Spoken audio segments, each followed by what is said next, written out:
Who are you? Somebody a few minutes ago asked me, who are you? So I stopped, I had some thinking, and then I say, too late. Too late. I'm already somebody else. By the time you ask me the question, things have been changed, your question already changed my mind, and I became somebody else. So too late. So think about that. When people ask you, who are you?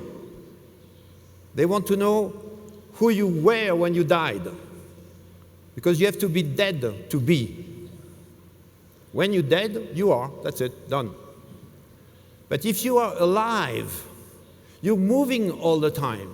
You're changing. You are a different person all the time.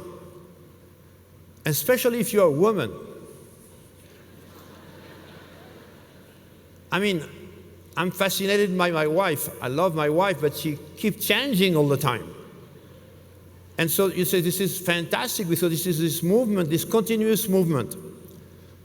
So the whole idea that we had with Andres Romer was, what makes people move? How come people can move? What makes them move? And what makes some people cannot move? And then my work is on cultures. I psychoanalyze cultures. I try to understand why Mexicans do things this way, the Americans do things this way, the German, the French. Okay, it's fascinating, by the way. And most of the time, they're not aware of why they're doing this. But there are some cultures where you cannot move up. And some other culture that say, yes, you can move up. It's completely okay to keep changing, to reinventing yourself, to be different all the time. And so that's what we try to capture in this book. We were in Davos together, celebrating my wife's birthday, and we were listening to all these big, famous people in Davos, big, and nothing came out of all these big meetings that will make me think that we're going to change the world, like the world is going to get better, the world is going to move up. No. Most of the time, they were trying to apologize, telling, especially after the, what we call today we call them the banksters, the gangsters, banksters. I mean, all these guys were very shy after all the crisis, financial crisis and everything. But nobody came up with some kind of a new way to look at things, a new paradigm to say, look, this is the way you should look at your culture. And the idea came that the purpose of a culture is to help your biology. I mean, you saw a bunch of things about sex right now, right?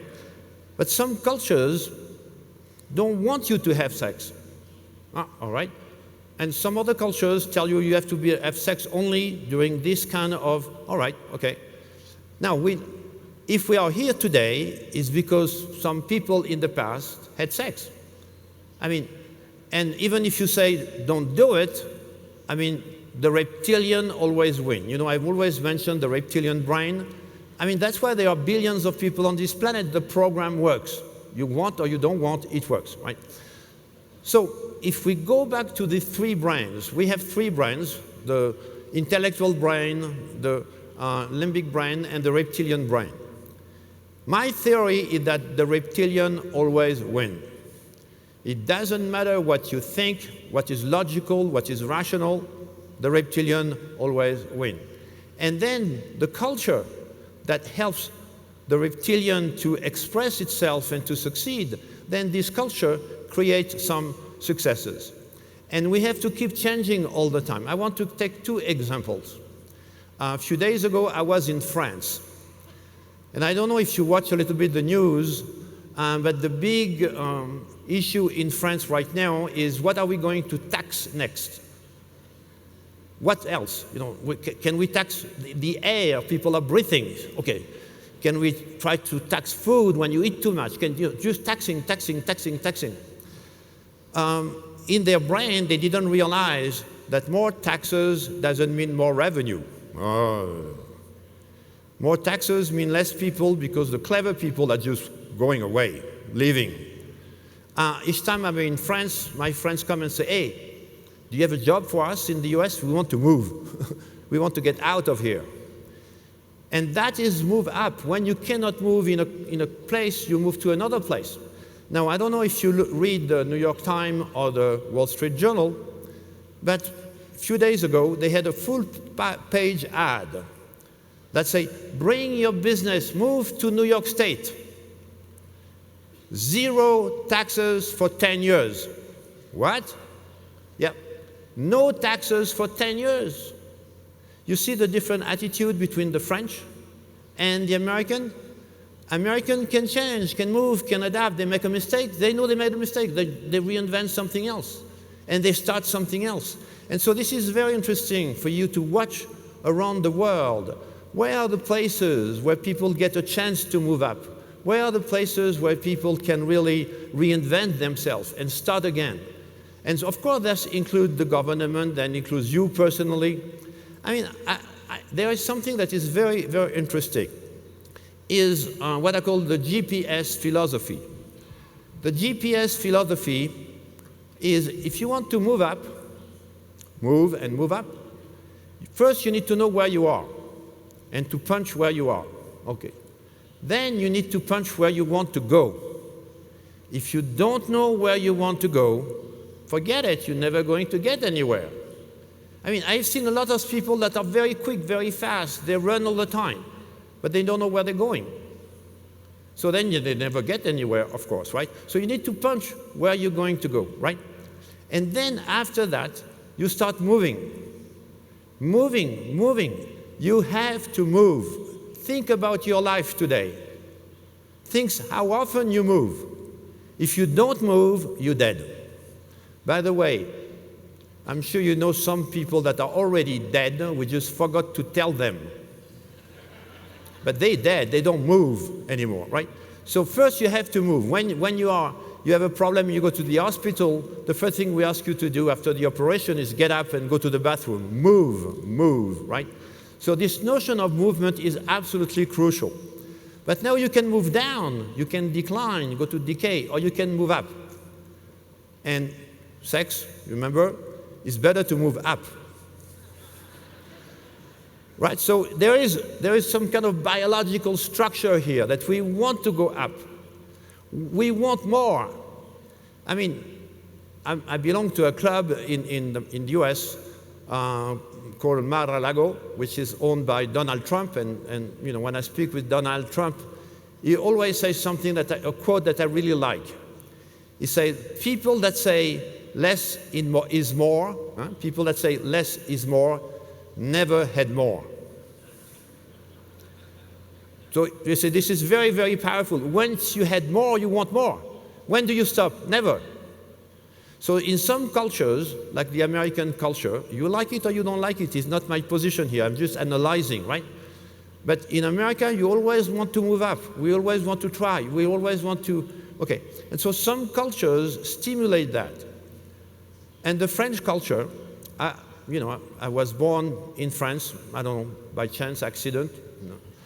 Nobody ever asked me to be French. I just was born there, right? But I chose to become an American. Very big difference. Right? It's a choice. Okay. But when you are in France, my mother will always tell me something very clear. She would say, "Ça ne se fait pas," which means you're not supposed to do that. Why? I was a kid, you know, so you always ask why. Because ça ne se fait pas. All right? But why? Because ça ne se fait pas. That's it. And so you don't have to argue. If you go to France, there are some very specific rules that you're supposed to respect. And if you don't respect them, then you're nobody. You're just... You can be American, you can be, but all right. Now, there are some other cultures where it doesn't matter what you do. You know, I like to dress in different costumes all the time. Well, in America, nobody pays attention. I can go to a business meeting dressed as a cowboy. People say, oh, nice hat. That's it. If I do that in France, they say, what the heck you think you are? No, but this is ridiculous, you know. So the French love to criticize, that's part of the culture, and criticize all the time, right? American, no time, you know. So the GPS, what is interesting if we go back to the GPS, is that when you make a mistake, the GPS doesn't tell you, hey, bastard, you make a mistake. And you don't have to spend time saying, oh, I'm so sorry, and looking for excuses or alibi or, you know, just, you know, there is a sign on the road coming here that say, excusas son por débiles. Excusas son por débiles, right? People that mentally ill, right? Why do you need excuses? I'm not interested in excuses, you know.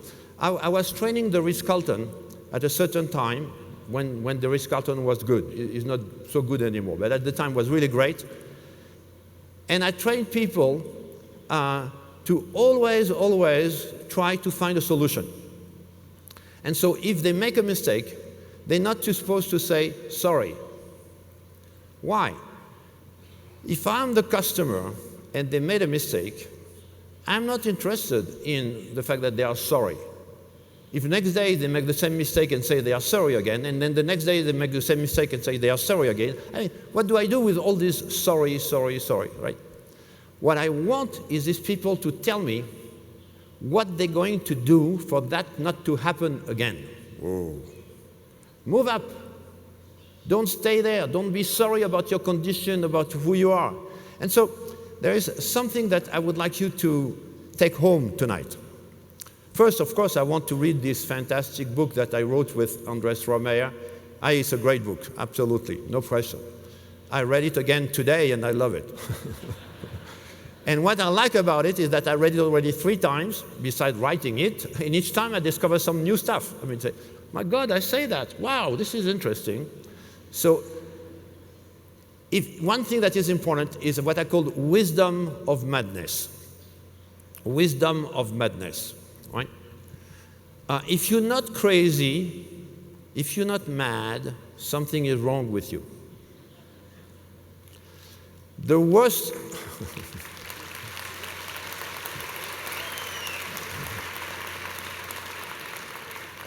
the worst thing that can happen to you is to be normal. Normal. By the way, this is the name of the French president. He says he's Mr. Normal. Normal. Wow, God. It's terrible. This is real madness. So you don't want to be normal. Second, you have to be frustrated. I'm sorry about that, but the danger is to be satisfied and successful. Very big dangerous. Succeed, never to succeed. Wow. Which means that you never arrive. You're never dead. You'll be dead when you arrive, but in the way you're always moving, always challenging, always unhappy. You want something else, you want new things, you want to. And when I travel the world, and I go around the world, I mean, last week I was in Iran, after that I was in Turkey, then I was in France, then I'm in Mexico, next week I'm going to be in New York. I mean, the world needs a lot of work. I mean, we need to help these people to move up. You know, I was in Iran, and women told me over there, you know, the train stopped 30 years ago. The train stopped 30 years ago. And for 30 years, we didn't move. Can you imagine the frustration of these women? Now, of course, they have televisions, even if it's forbidden, right? But they have televisions, right? And they can see that the rest of the world is moving, and they are not moving. I mean, I remember I was so touched by this young Iranian woman. She told me, you know, she went to Dubai. I don't know if you're familiar with Dubai, but Dubai is just fantastic. And she went to Dubai and she cried. And I said, why did you cry? And she said, because this should be us. When we see Dubai and we realize what we have done with our culture, civilization, and so on, then I cry, because that should be us. I was in Turkey the other day, and some women in Turkey, they can watch television. They can see the world. And then they see what is possible, and they see where they are. And the distance is so huge that there is an increase in suicide, killing themselves among women. If they cannot move up, they choose to kill themselves. And so we have to face this situation. So with Andres Romer in Davos, we say all these big people, politicians and so on, they keep looking for excuses. They don't have any GPS. They don't know where they want to go. And they have no ideas on how to help people to move up. So let's do something about it. And other people say, you're crazy, this is impossible, you're crazy. And you say, did you say we're crazy? Yes, we are crazy, yeah. And you know, that's what it is important here, is you have to believe in the impossible. And this book is about the impossible. It's about looking at cultures and how can culture change. The technology, and you had a presentation about technology, human beings are very slow to evolve when the technology is going so fast. You cannot keep people in any part of the world without knowing how other people move up in other cultures. And so these cultures now, they have to do something. They have to change, they have to move up. And we believe that the best dimension to move up is to connect with the reptilian, not to fight against the reptilian, but to really reconnect permanently with the reptilian. And I want to give you share with you one of the things I've done. I always wanted to move up. I was born during the war in France. Actually, I was French, but I was occupied by the Germans, so I don't really if it was France or not. And, you know, I was a little kid and I didn't know much about it. And we were bombed on a regular basis. We received bombs, which were mainly American bombs, by the way. And so I was in a cellar with my mother and my grandmother, and I had to wait till the bomb will stop to go out and play. And then when the bomb started again, my mother said, hey, come back. So, well, I didn't know better. I was fine. I don't remember any hard time. That was fine, because I didn't know better. That was really, for me, that was very nice. But then I went to the movies, and I saw John Wayne and Gary Cooper and you know all these guys on their horse riding toward the sunset. And I say, one day I'm going to move up and I want to be one of them, right? And it took me many years to fulfill this impossible dream and to move up. And one day I was living in Los Angeles. I was riding my horses toward the sunset. And then I stopped and I realized and I say, what am I doing here? This is my horse. This is the sunset. Wow, I did it. But that was not enough. You always need another goal. So I think that what we try to capture together, Andres Romer and I, is this incredible potential that we have to all move up when we want to move up. Now, I want to tell you, this is a very hard work. We spent 6 years working together, very, very hard. Andres is just incredible. He works so hard to get things done. It's really like a meiotic, like a way to give birth to a child, but a very difficult birth. It's not easy at all. And we got help by Veronica French, which was fantastic to help us. And that was very hard work. But then the problem that we have right now is this is a great book, and we're successful. Oh, very dangerous to be successful.